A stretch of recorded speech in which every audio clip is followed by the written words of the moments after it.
Assalamualaikum warahmatullahi wabarakatuh. Perkenalkan, kami mahasiswa Prodi Manajemen Universitas Pamulang. Kami dari kelompok 2 yang beranggotakan saya sendiri, Syifa Usudur, dan teman saya Alvina Rizky Anindita Widianto. Kami akan menyampaikan materi tentang mata kuliah teori ekonomi mikro dengan tema kelangkaan dan pilihan dengan dosen pengampu Bapak Jamaluddin. Yang pertama akan disampaikan oleh teman saya Alvina Rizky.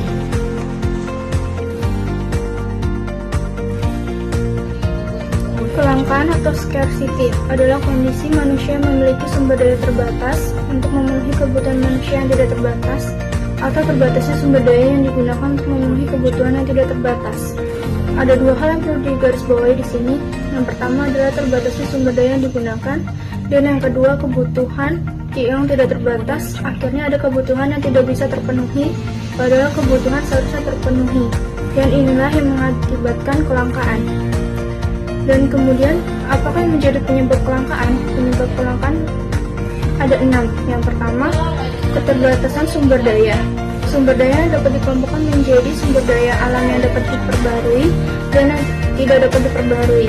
Akan tetapi sumber daya yang semakin berkurang akibat ulah manusia yang serakah, akibat kebutuhan manusia yang tidak terbatas, itulah yang menyebabkan kelangkaan. Yang kedua, perbedaan letak geografis yang berbeda-beda menyebabkan persebaran sumber daya tidak merata. Dan yang ketiga, pertumbuhan penduduk tidak seimbang.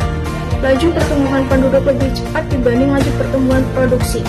Pertumbuhan penduduk yang cepat tidak diimbangi dengan jumlah produksi, sehingga hasil produksi tidak dapat memenuhi kebutuhan penduduk. Dan yang keempat, rendahnya kemampuan produksi.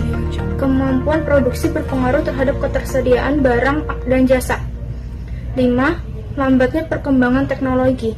Teknologi yang digunakan produsen dalam proses produksi tidak seimbang dengan pertumbuhan penduduk. Dan yang keenam, terjadinya bencana alam. Bencana alam adalah faktor yang mempengaruhi kebutuhan hidup. Adanya bencana alam menimbulkan kerusakan lingkungan sehingga berpengaruh terhadap kelangsungan hidup manusia. Jenis kelangkaan. Pertama, sumber daya alam. Contohnya adalah tanah. Kedua, sumber daya manusia. Lebih kepada manusia-manusia yang berkualitas, manusia yang mempunyai skill atau kemampuan dalam bidang produksi. Ketiga, sumber daya modal. Modal yang dihasilkan manusia yang digunakan untuk mempermudah dalam pelaksanaan proses produksi. Keempat, sumber daya kewirausahaan. Kewirausahaan merupakan kemampuan untuk mengolah dan mengorganisasikan ketiga sumber daya tersebut. Kelangkaan kewirausahaan yaitu kelangkaan skill yang dimiliki individu. Oleh karena itu, peningkatan kemampuan manusia yang memiliki sifat wirausaha dapat dilakukan dengan sifat kemandirian. Masalah-masalah ekonomi. Masalah ekonomi ada dua. Satu, klasik atau tradisional. Kedua, modern. Masalah ekonomi klasik atau tradisional dibagi menjadi 3. Yang pertama, masalah produksi. Masalah yang menyangkut kegiatan usaha untuk mencipta atau menambah nilai suatu benda. Kedua, masalah konsumsi. Menyangkut kegiatan menghabiskan atau mengurangi kegunaan suatu benda. Masalah ekonomi yang ketiga yaitu distribusi. Menyangkut kegiatan menyalurkan dari produsen ke konsumen. Masalah ekonomi yang kedua yaitu masalah ekonomi modern. Modern yang pertama, what atau apa. Apa yang akan diproduksi, berapa banyak barang itu diproduksi. Kedua, how atau bagaimana. Bagaimana barang itu diproduksi, siapa yang akan memproduksi. Ketiga, for whom atau untuk siapa. Untuk siapa barang itu diproduksi dan siapa yang menggunakan.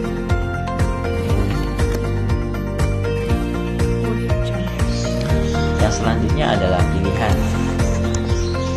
Pilihan adalah konsekuensi logis dari kelangkaan.